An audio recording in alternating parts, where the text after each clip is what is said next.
আজকে আমরা পড়ব ক্রোমোজোমের রাসায়নিক উপাদান অর্থাৎ ক্রোমোজোম কী কী উপাদান নিয়ে গঠিত। ক্রোমোজোম গঠিত হয় প্রোটিন, নিউক্লিক অ্যাসিড এবং ধাতব আয়ন দ্বারা। ঠিক আছে, তো প্রোটিনের মধ্যে আমরা দুই রকমের প্রোটিন পাই। কী কী প্রোটিন পাবো? একটা হচ্ছে হিস্টোন প্রোটিন, আর একটা কি রয়েছে নন হিস্টোন প্রোটিন।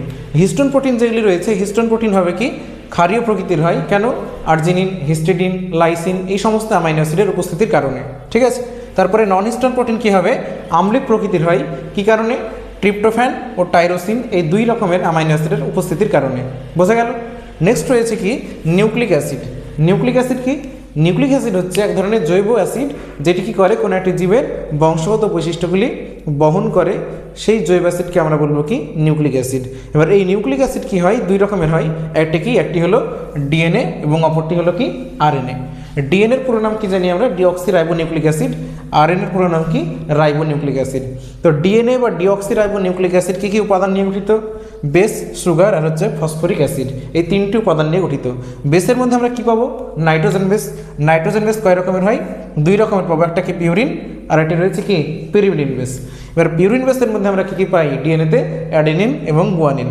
ঠিক আছে, এবং পিরিমিডিন বেসের মধ্যে আমরা কী কী পাবো? সাইটোসিন এবং থাইমিন। ক্লিয়ার?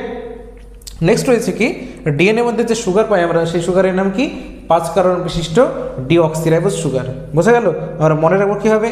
ডিএনএর ক্ষেত্রে কি ডিঅক্সি রাইবোনিউক্লিক অ্যাসিড বলছি, সেই কারণে সুগারের নাম বলবো কি ডিঅক্সি রাইবোজ সুগার। তো এই ক্ষেত্রে কী হয়? ডিএনএতে 2 নম্বর কার্বনে একটি অক্সিজেন গ্রুপ থাকে না, সেই কারণে নাম এসেছে কি ডিঅক্সি। কোনো টার্মের আগে যদি ডিই থাকে সেক্ষেত্রে কী বোঝাবে? পরে যে টার্মটা থাকে তার বিপরীত কোনো কিছু বোঝায়। তাহলে অক্সিরাইবোজ মানে কি? ওখানে অক্সিজেন থাকবে। তাহলে ডিঅক্সিরাইবোজ মানে কি বোঝাবে? ওখানে অক্সিজেন থাকবে না। তো কত নম্বর কার্বনে অক্সিজেন থাকে না? ডিএনএতে 2 নম্বর কার্বনে একটি অক্সিজেন থাকে না। বোঝা গেল? তো এটি হচ্ছে ডিএনএ এবং আরএনএর মধ্যে একটি গুরুত্বপূর্ণ একটি পার্থক্য। ডিএনএতে কী দেখবো আমরা? 2 নম্বর কার্বনে একটি অক্সিজেন গ্রুপ থাকবে না, এবং আরএনএতে আমরা কি দেখি? 2 নম্বর কার্বনে অক্সিজেন গ্রুপ থাকবে। আরএনএ গঠিত হয় রাইবোজ সুগার দ্বারা। ক্লিয়ার? নেক্সট রয়েছে কি যে সুগারের মধ্যে যে 5 কার্বন বিশিষ্ট সুগার আমরা বললাম কি নাম? Deoxyribose sugar. এই 5 কার্বন বিশিষ্ট সুগারকে আমরা কি বলতে পারি? পেন্টোজ সুগার আমরা বলতে পারি। বোঝা গেল? নেক্সট রয়েছে কি ফসফরিক অ্যাসিড। তাহলে ডিএনএ কী কী উপাদান নিয়ে গঠিত হবে? বেস, সুগার এবং ফসফরিক অ্যাসিড, এই তিনটি উপাদান মিলে গঠিত হবে কি ডিএনএ বা ডিঅক্সিরাইবোনিউক্লিক অ্যাসিড। ডিএনএটা কী করে? আমাদের উন্নত যে জীবগুলি রয়েছে তাদের মধ্যে আমরা কি দেখব? বংশগত বৈশিষ্ট্যগুলি বহন করতে সাহায্য করে। এই ডিএনএ হচ্ছে নিউক্লিয়াসের মধ্যে অবস্থান করবে। বোঝা গেল? নেক্সট রয়েছে কি আরএনএ। আরএনএর পুরো নাম কি? Ribonucleic acid.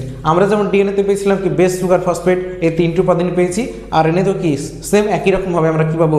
Base, sugar, phosphate এই তিনটি উপাদানই আমরা পাবো। বোঝা গেল? তো বেসের মধ্যে আমরা কোন বেস পাবো? Nitrogen base. নাইট্রোজেন বেস কয় রকমের হয় বললাম একটু আগে?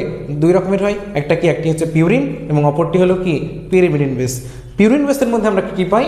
অ্যাডেনিন এবং গুয়ানিন। অর্থাৎ ডিএনএর ক্ষেত্রে যে আমরা পিউরিন বেস পেয়েছিলাম অ্যাডেনিন আর হচ্ছে গুয়ানিন, এবং আরএনএর ক্ষেত্রেও কি সেম পিউরিন বেসই পাবো কি অ্যাডেনিন আর গুয়ানিন। বোঝা গেছে? আর পিরিমিডিন বেসের মধ্যে পাবো কি সাইটোসিন এবং ইউরাসিল। আমরা ডিএনএতে কী পেয়েছিলাম? এখানে থাইমিন পেয়েছিলাম, আর এখানে আরএনএতে আমরা কী পাবো? থাইমিনের পরিবর্তে ইউরাসিল। অর্থাৎ ডিএনএতে ইউরাসিল থাকবে না, তার পরিবর্তে থাকবে কি থাইমিন। এবং আরএনএর কথাও যদি আমরা বলি সেক্ষেত্রে কি থাইমিন থাকবে না, থাইমিনের পরিবর্তে থাকবে কি ইউরাসিল। বোঝা গেল? কিন্তু অ্যাডেনিন, গুয়ানিন আর হচ্ছে সাইটোসিন, পিউরিন বেসের মধ্যে অ্যাডেনিন, গুয়ানিন এবং পিরিমিডিন বেসের মধ্যে সাইটোসিন, এটি হচ্ছে কি ডিএনএ এবং আরএনএর মধ্যে কমন। বোঝা গেল? শুধুমাত্র পিরিমিডিন বেসের মধ্যে আমরা কি এই থাইমিন এবং ইউরাসিলের মধ্যে আমরা পার্থক্য পাই। এটিও আমরা একদিক থেকে ডিএনএ আরএনএর মধ্যে বেসের দিক থেকে আমরা পার্থক্য হিসাবে বলতে পারি। ক্লিয়ার? নেক্সট রয়েছে কি সুগার। আমরা আরএনএতে কোন সুগার পাবো? Ribose sugar. আরএনএ পুরো নাম কি? Ribonucleic acid. তো রাইবোনিউক্লিক অ্যাসিড নাম দিয়েছে কেন? এই রাইবোজ সুগারের উপস্থিতি, সেই কারণে নাম দিয়েছে কি রাইবোনিউক্লিক অ্যাসিড। ক্লিয়ার? নেক্সট রয়েছে কি ফসফরিক অ্যাসিড। অর্থাৎ আরএনএ কী নিয়ে গঠিত হবে? বেস, সুগার আর কি ফসফরিক অ্যাসিড। বোঝা গেল? ডিএনএও কী হয়? বেস, সুগার, ফসফরিক অ্যাসিড নিয়ে গঠিত হয়। তবে আমরা ডিএনএ আরএনএর মধ্যে বেসের দিক থেকে আমরা পার্থক্য পাই।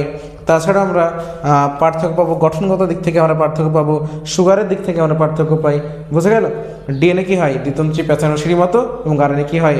একতন্ত্রী রেখাকার। তাই তো? আর বেসের দিক থেকে যে পার্থক্য বললাম, কি পার্থক্য? যে ডিএনএতে আমরা থাইমিন পাই, ইউরাসিল পাই না, আর আরএনএতে আমরা কি পাই? ইউরাসিল পাই, থাইমিন পাই না। এই পার্থক্যটাও কিন্তু আমরা বলতে পারি বেসের দিক থেকে পার্থক্য। সুগারের দিক থেকে আমরা যদি পার্থক্য বলি, ডিএনএ ক্ষেত্রে কোন সুগার দ্বারা গঠিত? Deoxyribose sugar. কিন্তু আরএনএ ক্ষেত্রে আমরা কি পেলাম? Ribose sugar. বোঝা গেল? আর ধাতব আয়ন হিসাবে আমরা পেতে পারি কি? ক্যালসিয়াম, ম্যাগনেসিয়াম ইত্যাদি ধাতব আয়ন ক্রোমোজোমের মধ্যে উপস্থিত থাকবে। ক্লিয়ার?